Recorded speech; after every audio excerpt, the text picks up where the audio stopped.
Outwitted by Edwin Markham. He drew a circle that shut me out. Heretic, rebel, a thing to flout. But love and I had the wit to win. We drew a circle that took him in. Welcome, everyone. For those of you who don't know me, I'm Lauren Haugh. I am a member of the social justice team here. I am also a mom to 3-year-old twins. I've worked in higher education for, over 10 years as an advisor. And now I work at Bridgewater State University in the institutional research office. However, right now, in a little bit of this presentation, I am a dissertation student at University of Massachusetts, Boston, working on my proposal to hopefully move to the dissertation phase. My dissertation focus is a historical analysis of F-1 visa policy, so the 1952 Immigration and Nationality Act, and how politicians have discussed and socially constructed international students by using their language when they talk about them within this act specifically, and how it comes up in future iterations. I was sharing a little bit earlier that I had this focus before the new administration took place, came into effect, and it wasn't until about February when some things started popping up about deporting and detaining international students that my focus changed slightly from language about who gets to come into our country to how we construct students that are already in our country and language used to justify revoking visas to either detain them or deport them. So this has even changed a bit even since I proposed it at the end of June for today because of everything that's been going on and how the process goes. So I just want to share what I've learned so far and explore some of that history of immigration policy and international students, and how it can teach us and what it means to practice radical hospitality. So I wanted to try and balance it with some more UU aspects and not just some academic dissertation nerdiness that I could spend much longer on if I needed to. So with this academic mindset going in, I will be asking questions and giving time for reflection and thought, and so how we can learn from the past and try to live up to the ideals that we as a country claim. The whole "give me you're tired, you're poor," ... I will do a quick academic aspect of it, and I do want to make a note of language. So as part of my dissertation research, part of my analytical methodology is discourse analysis, and so that's kind of the belief that words are not neutral. They carry histories, powers, and assumptions with them. So for example, throughout the presentation, I will be trying to, and if not, you can yell at me and catch me and I'll change it, trying to say the United States instead of America. That's because there are many Americas. There's South America, Latin America, Central America, North America, and to say America as if it's the only thing when we're referring to the United States erases those other aspects. I'll also use the term international student or F-1 visa student instead of foreign student, which is how they are framed in all of the data that I look at up until most recently. So those students were always referred to as foreign students. Again, that just places more of an emphasis on othering a human than acknowledging their contributions. So, we are a nation of immigrants. It is not uncommon to hear us proudly exclaim, "We are a nation of immigrants." Presidents say it, you hear it through politicians, you hear it in everyday conversation.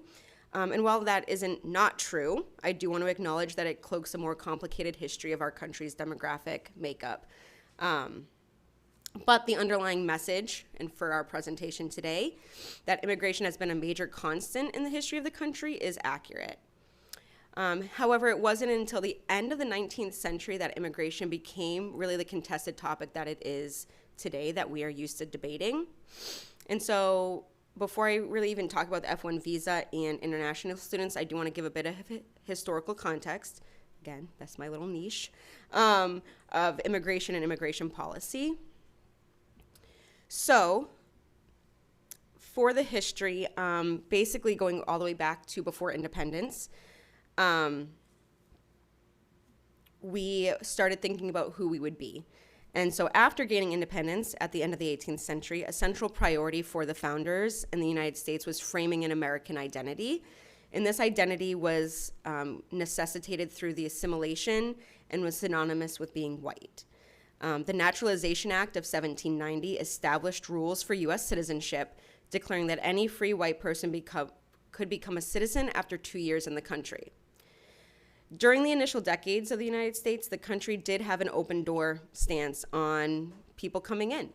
It was only regulated by individual states at that point, and this was mostly to encourage white settlement into the land stolen from indigenous populations. Manifest destiny, if you will. The immigrants, mostly at this point, came from areas like Great Britain, Norway, the European aspect of it, and were welcomed in to help settle these lands. There wasn't a need for restrictive immigration policy when the people immigrating would be white. So additionally, this whole time, even before the United States became the United States, international students were coming here to study. And so that is all going on in the background of some of these policies. So one of the first instances of visa legislation was the Carriage and Passenger Act of 1855, which recognized a separate category for temporary immigrants coming into the country. However, this legislation was more about the transportation of migrants and not the people themselves. However, as things started to progress, especially in California during the gold rush and after, railroads and such, racialized economic concerns in the U.S., they finally did pass one of the first federal immigration pieces, and that was the Chinese Exclusion Act of 1882. This act excluded all Chinese immigrants from coming into the country. However, it did make an exception for those coming in on business, tourists, and then international students. So this is where we really start seeing international students be highlighted in policy. It was noted that they were here temporarily in the United States and of little concern that they would stay after. So here's where I want us to take our first pause and have you reflect briefly on why you think the U.S. even allowed them in as temporary immigrants. Why allow them at all? And what do you think that says about when, how, and why we welcome people, whether that's in our lives personally, our church, our towns, our country, etc.? You don't have to answer. You don't have to answer, just think. You can just reflect.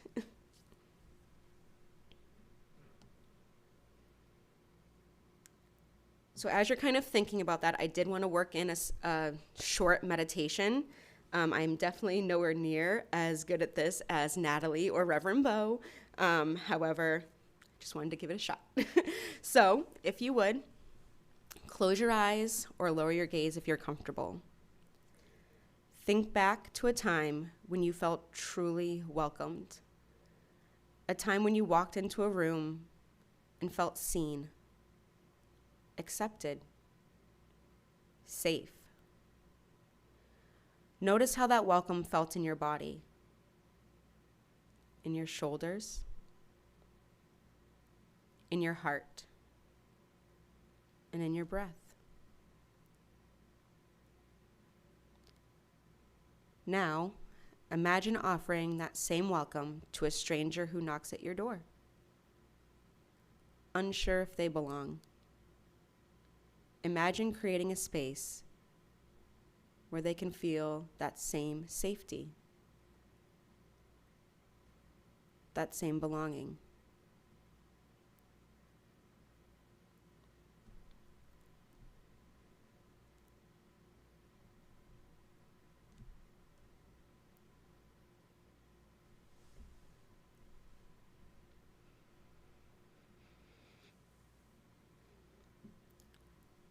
Take one more deep breath, and as you exhale, whisper to yourself, "You are welcome. I am welcome. We are welcome." Then at your own time, slowly bring yourself back to this room.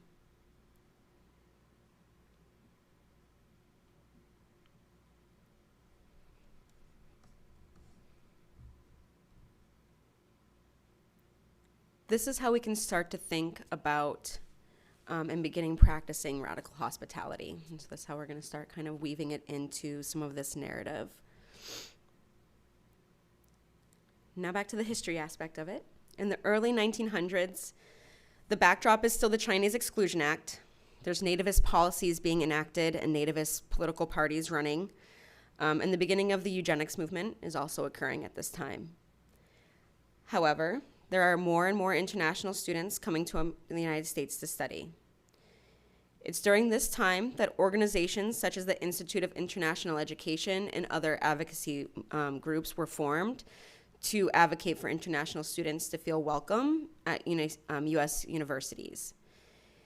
They were specifically lobbying for classifications of students as non-immigrants in 1921 with their own separate visa category.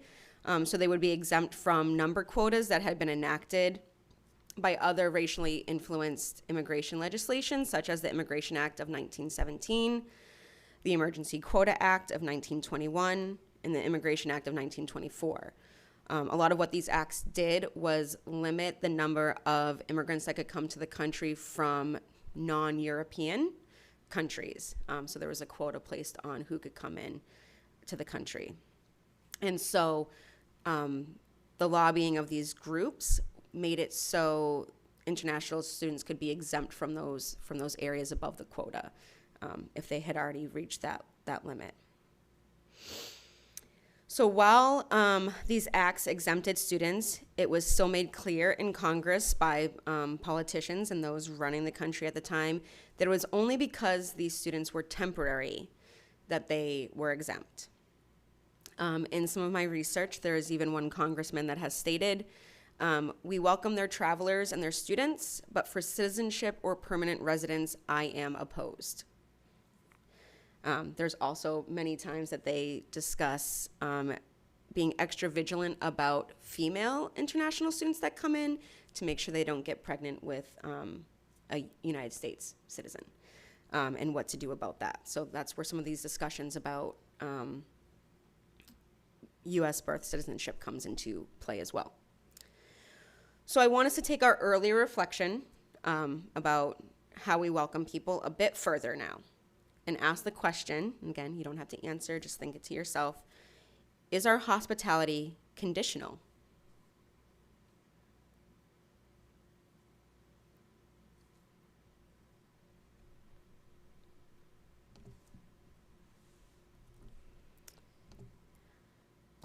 So as I mentioned earlier, my research is really over the Immigration and Nationality Act of 1952. It's also called the McCarran-Walter Act. And it wasn't until that immigration legislation that the F-1 visa category was created. The F-1 visa is a specific visa category for students who intend to come and study in the United States for undergraduate or graduate education. There's also visas like the J-1 visa that is for students coming over that could extend into high school. There's all this very little bit of nuance in some of these visa categories, but the F-1 visa is the one I focus on because it's specifically for undergraduate and graduate students. Students must submit an application for the F-1 visa, pay a visa fee. They must show intent to returning to their home country after graduation. The F-1 visa does not allow for the possibility to turn into a permanent resident. So there's not just like this smooth transition if they wanted it to. There'd have to be a different visa application and different aspects that different criteria they'd have to meet. Students must also be enrolled full-time while they're here. So for undergraduates, that's at least 12 credit hours and 9 credit hours for graduate students generally. And they cannot work off campus. And they can only work up to 20 hours per week. However, they also must, as part of the intent to return home, they also must prove that they can take care of themselves here, that they do not need any assistance from the United States government, that they will be able to support themselves and whoever else comes with them. So they have to be in 12 credit hours at least. They can only work 20 hours a week, and they can only work on campus jobs, all while proving that they can support themselves. So just keep all of that in mind as well as we're talking about this. And then they must make sure all documents are obviously up to date. All their records are up to date of their addresses with CVIS, which is the Student Federal Tracking System, because we do track these students, which has gotten even more stringent after 9/11, which I'll talk about a little bit later as well.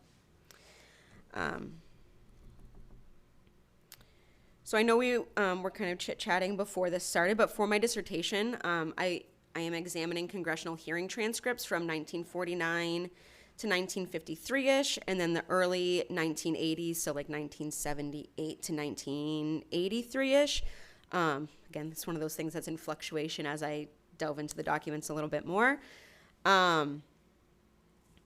But these are the periods that there's the most political contention. So like as I look into these documents, there's spikes in how many times the 1952 Immigration and Nationality Act is mentioned in hearings. So that's kind of why I'm focusing on those areas. But for me, by studying historical language development, my goal is to provide a lens for how international students are constructed to a larger society. So for example, in the early passage of this act in the 1950s was during the Cold War era, and beginning of that relationship with like Fulbright scholarships, students were seen as both ambassadors of goodwill. So not only could we go over seas and show how amazing United States students were, but we could bring students to us, benefit from their diversity and knowledge and culture, and then also send them home, showing how great America and the United States is.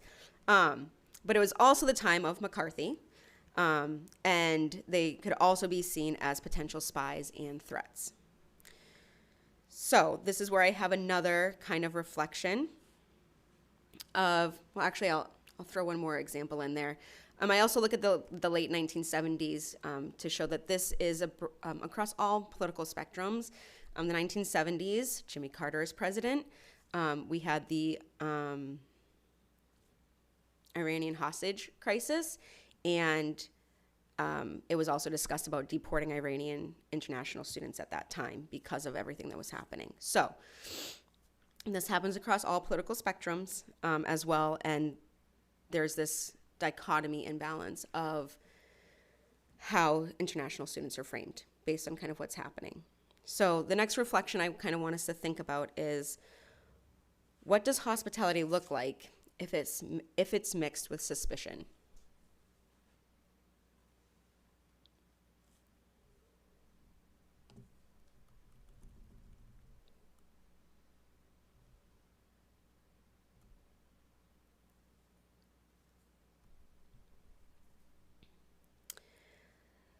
I want to talk a little bit about lived experiences of international students. Now, this isn't my exact focus of my research, but I do have to read about it to kind of understand and provide context of international students. So a lot of the literature I've read discusses what it's like from first-person accounts.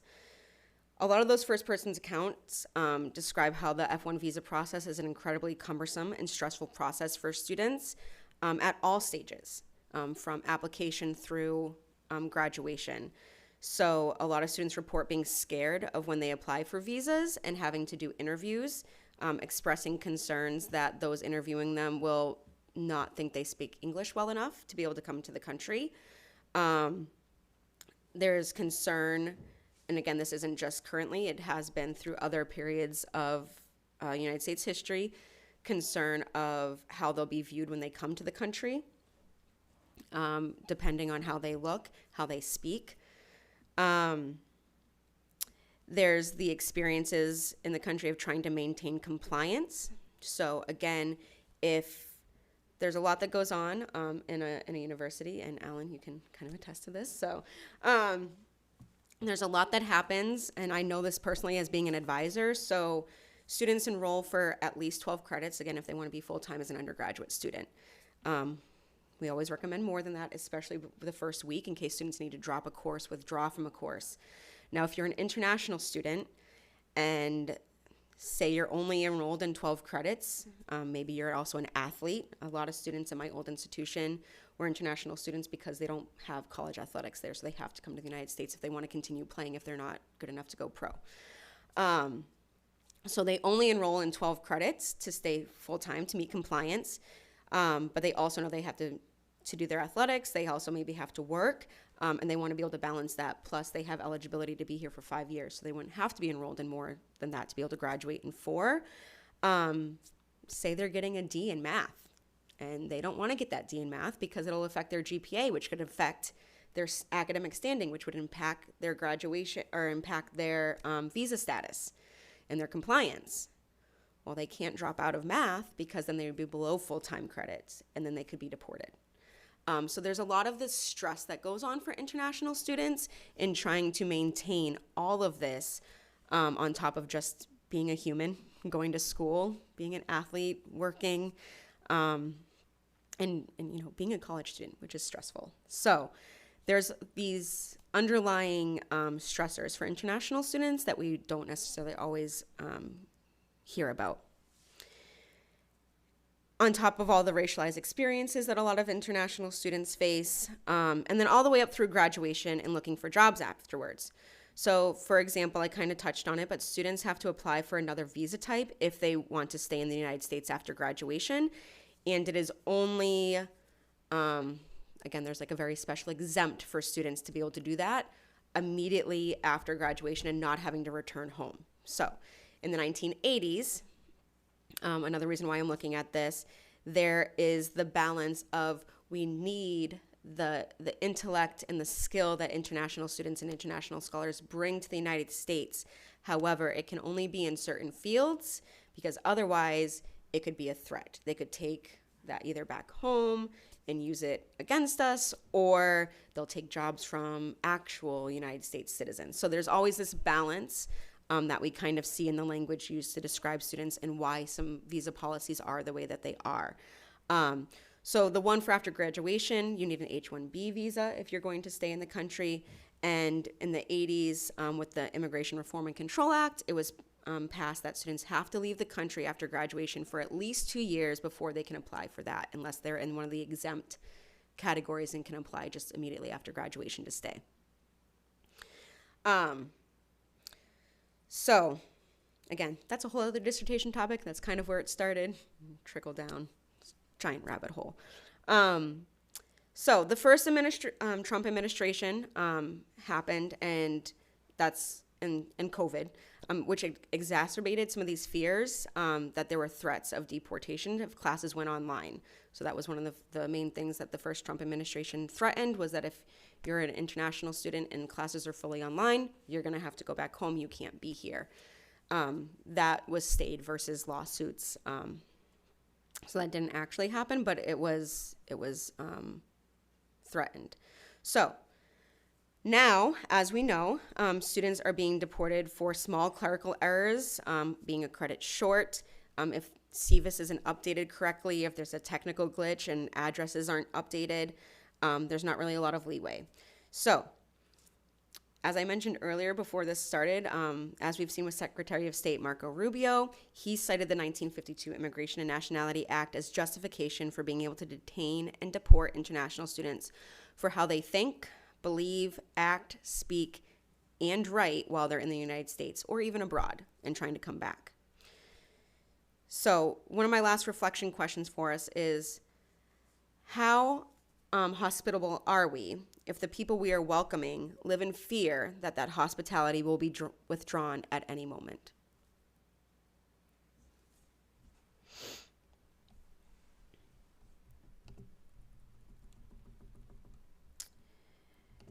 And so for my last reading today, this is the poem Red Brocade by Naomi Shalaby. Hoping I pronounced that correctly, I apologize. And she writes, "The Arabs used to say, when a stranger appears at your door, feed him for 3 days before asking who he is, where he's from, where he's headed. That way, he'll have strength enough to answer. Or, by then, you'll be such good friends you don't care." Let's go back to that. Rice? Pine nuts? Here, take the red brocade pillow. My child will serve water to your horse. No, I was not busy when you came. I was not preparing to be busy. That's the armor everyone puts on to pretend they have a purpose in the world. I refuse to be claimed. Your plate is waiting. We will snip fresh mint into your tea. So what I hope to get across today is that we trace the history of where international students were alternately welcomed while also surveilled, valued, but it was conditional. For us, our UU values call us toward radical hospitality, welcome offered not based on condition, but rooted in dignity. And so while I didn't focus on it too much here, because I'll be honest, discourse analysis and the study of language incorporated into my historical policy aspect is very niche. What others say, how we consume that matters. How we allow others to speak and construct identities of others impacts how welcome and hospitable we can be. Language from politicians, the media, even at our own dinner tables, helps construct how society views and labels groups of people as deserving or not, and who should we welcome. So, one last reflection. Who are the strangers in our community today? If we say we welcome someone, do we really? Do we welcome them only as a guest so long as they don't overstay? Do we welcome them but with conditions?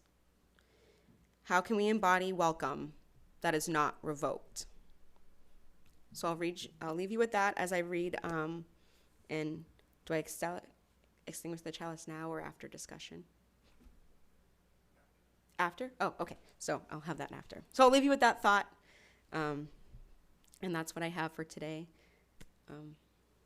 Wow.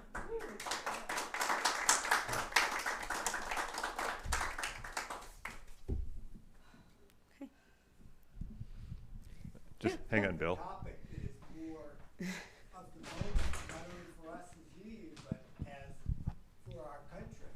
And it's astounding to me that we have the ego to be positive about our identity when you think about the way we've treated international students. Quite aside from all of us immigrants, when we first arrive, it seems like we go out of our way to make their lives pretty much hell.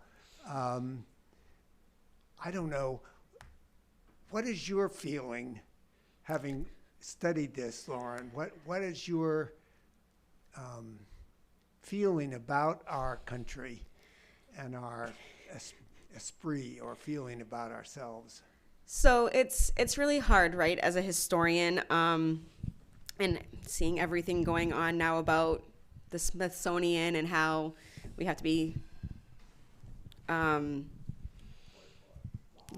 whitewashed, making our history only positive, because that's not the purpose of history. History is there for us to learn from, to grow, to acknowledge what has happened and hopefully be better. So especially in the topic of immigration, even with international students, and seeing some of the things that politicians have said, it's hard balancing that with the ideals that we espouse of, like I said, give me your tired, give me your poor, what's on the Statue of Liberty, and how it's balanced as people are only welcome if they can either do something for us, or if they're not going to stay here. And so I really just hope that it's not necessarily meant to, like I said, shame. I wasn't around back in 1917. I don't know anyone here that was. If so, you all look fabulous. But it's one of those things that we just, I say all of this to make sure that we caution how people speak and push back against that of, everyone's human beings. At the end of the day, we just kind of want to be happy and live our lives and survive. Unless we're up here with wealth, we're kind of all in this. Different turbulences, but we're all human. And so the history aspect of it is so we can learn from it and be better and say, these were our ideals. We really said that this is what we wanted to do. here's where we kind of missed the mark. So how can we do better?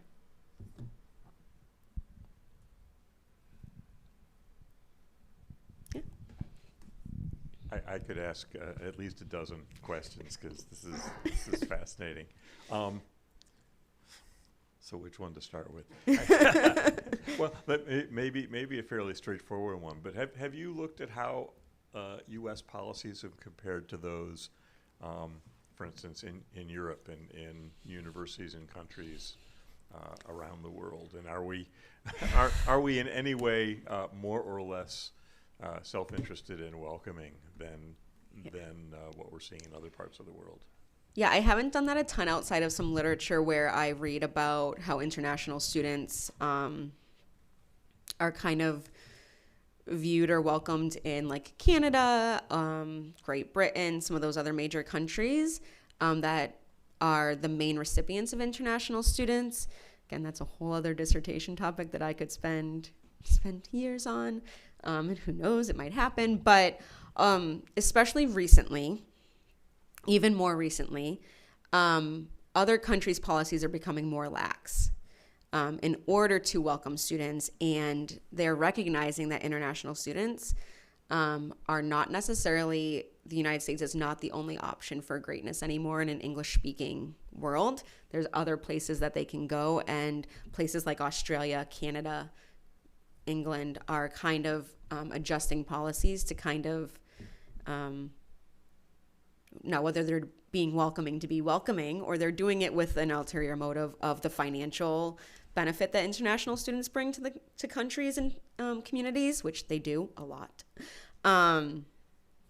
That is up for interpretation, but they are, in the literature, it shows that other countries are adjusting their policies to kind of counteract the restrictive aspect of our policies. Yeah.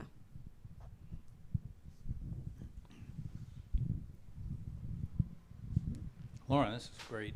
I was curious what your thoughts are on the effect of world population increase and how the reality of hospitality is affected from country to country and population to population.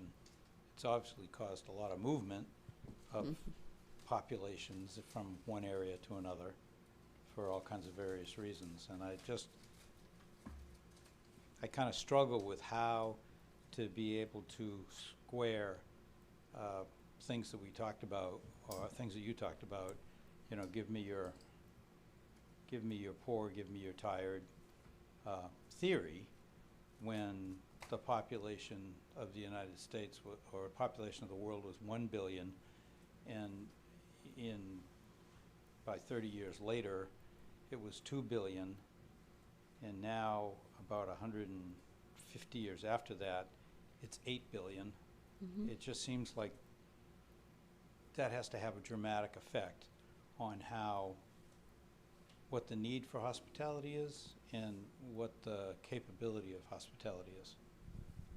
Yeah, that's a good question. I feel like I could take this in a lot of ways, so I'm trying to how I think about that. So historically speaking, a lot of the need for us to be hospitable in this country is due to things that we and policies as this country have perpetuated on other areas that have caused the need for them to have to seek refuge. So it can be balanced with, not necessarily if we don't want to be hospitable, because that's not the phrase necessarily, but if we want to help make it so there isn't necessarily a need, our own international policies and how we treat other countries and interfere in other countries could be adjusted, I'll say. There's so actually, after the 1952 Immigration and Nationality Act, there was the lead into the 1965 immigration reform that happened, where racialized quotas were kind of removed from all of that, and the racialized language of we don't accept certain ethnicities, certain nationalities, certain races. All of that language was kind of removed from legislation in 1965. You see that based on some of the aspects of the civil rights movement, a more liberal ideology that was happening. However, to stop that, there was then a quota restriction put more on like Western countries coming in, and then we see an influx of,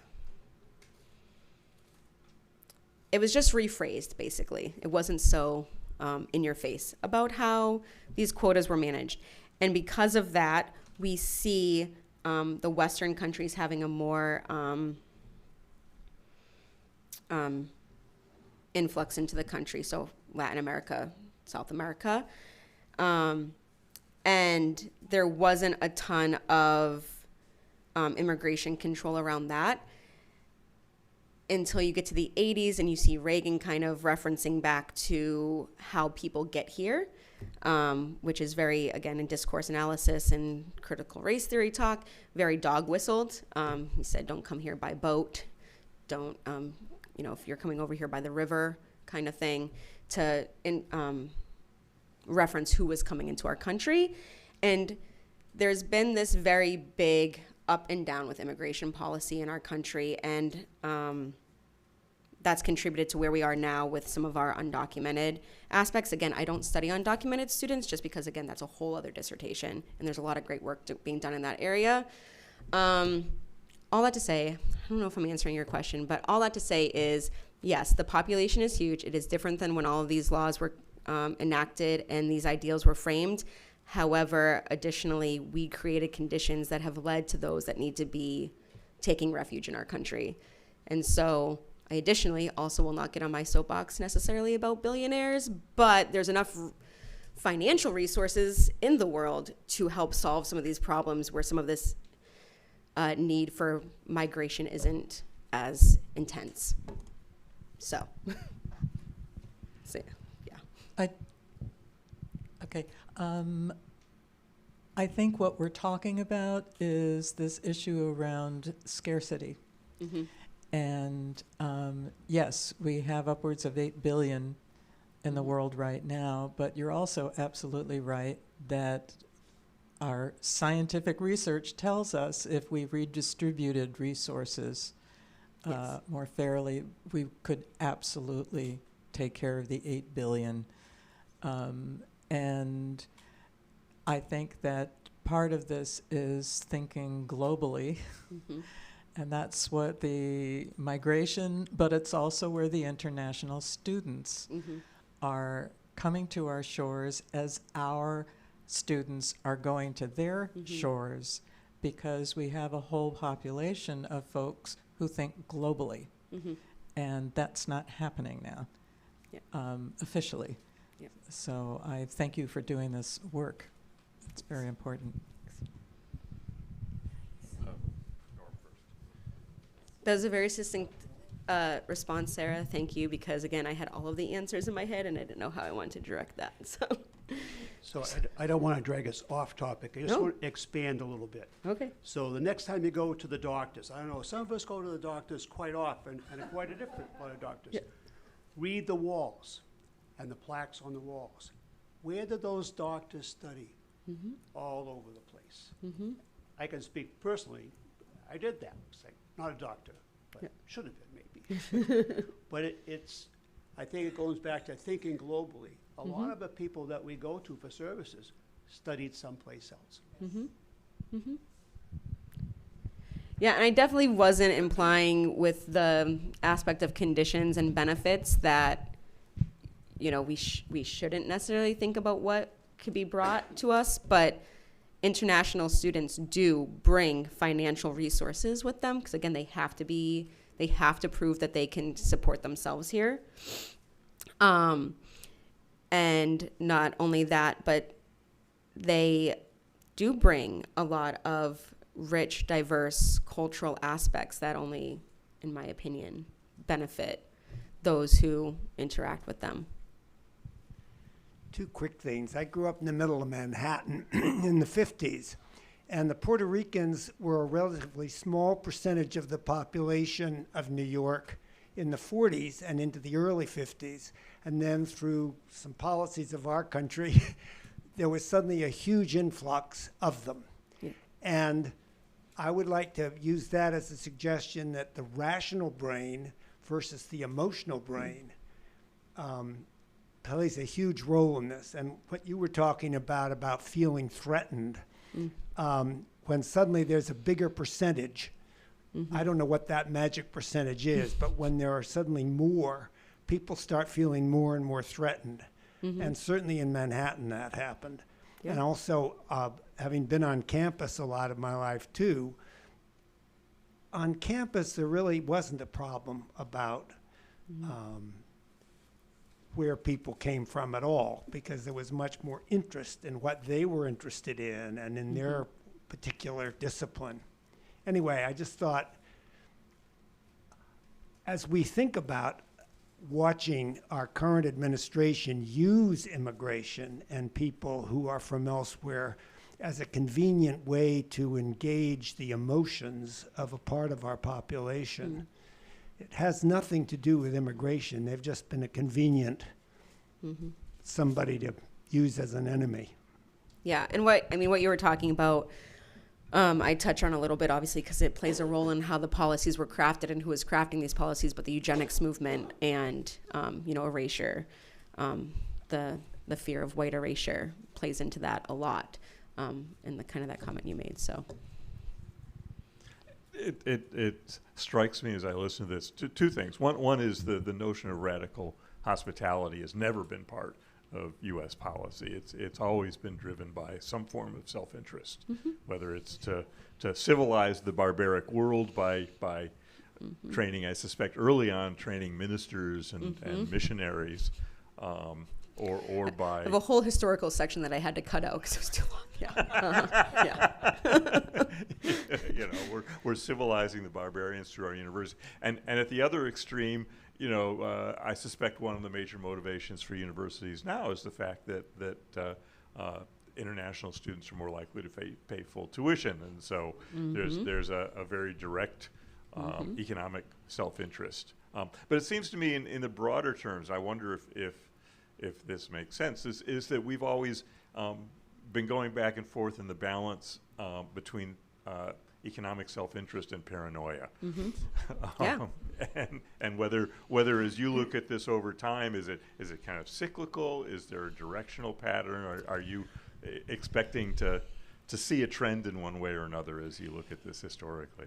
Yeah, and so it definitely is this pattern, and it coincides, at least from kind of what I've seen, and like when I've seen the spikes of even just the conversation happening without even digging into the transcripts of how international students are actually being constructed, is there's the economic factors and the national security factors. So you'll see the spikes when there's aspects of economic concerns, so like the 80s and this whole push of American employment and the U.S. citizens having to get the good jobs and do the good jobs. So that's where you really see some of the H-1B visas start to play, the neoliberalism aspects of things come into play.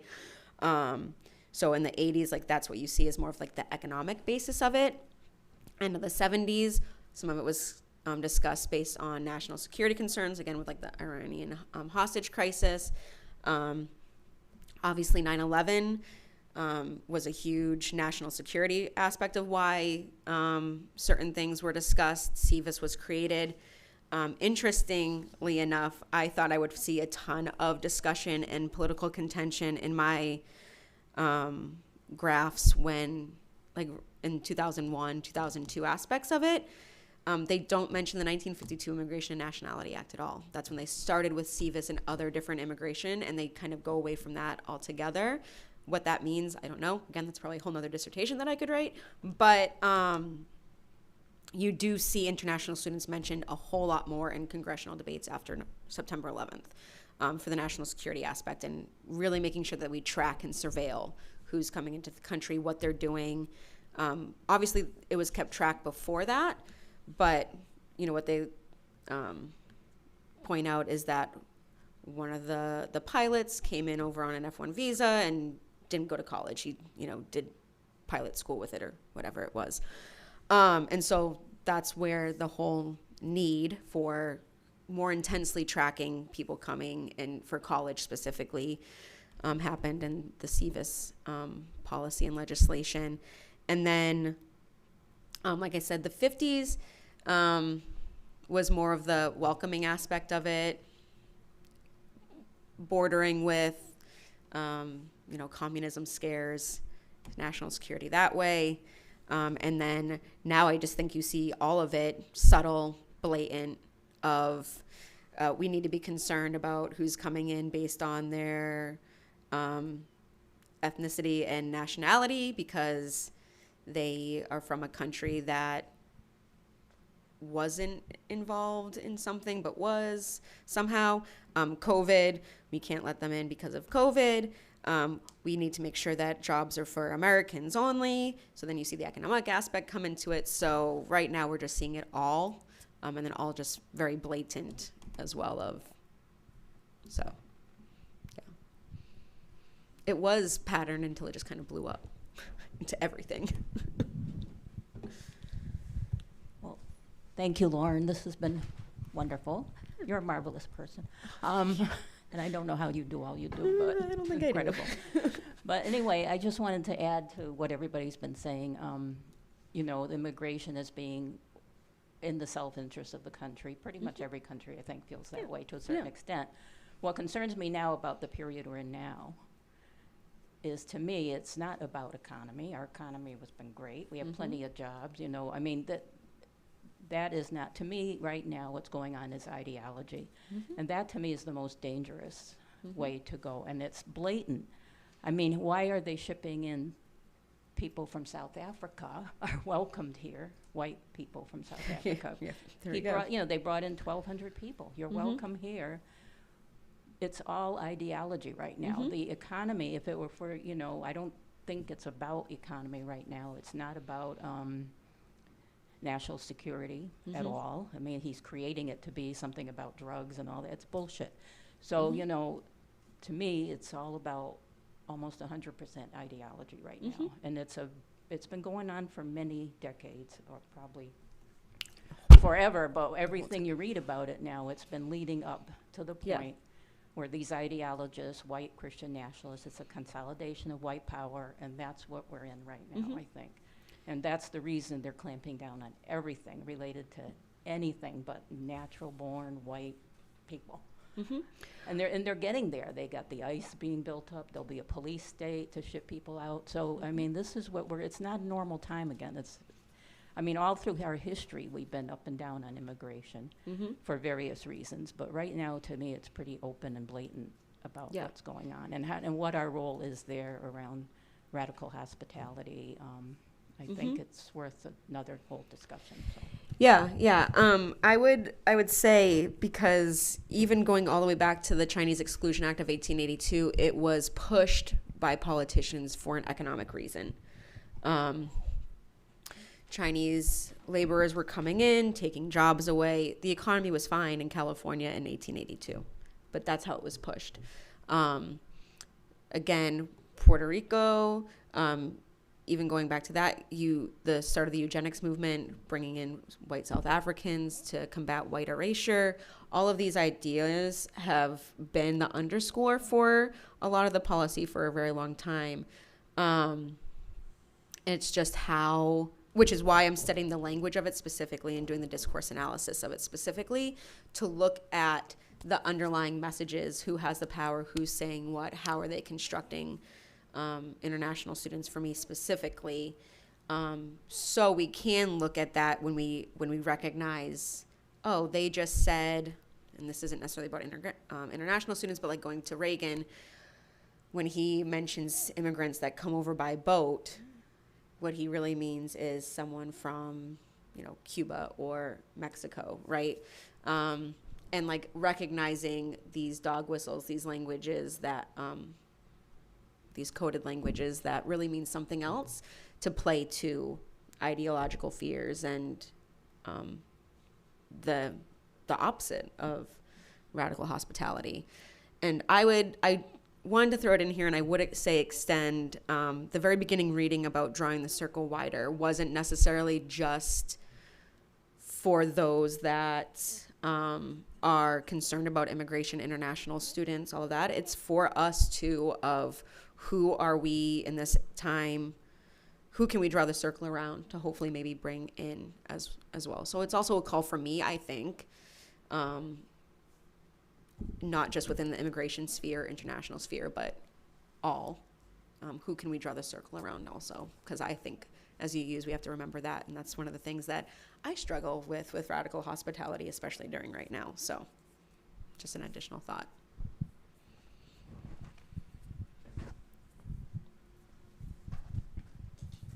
Oh, thank you.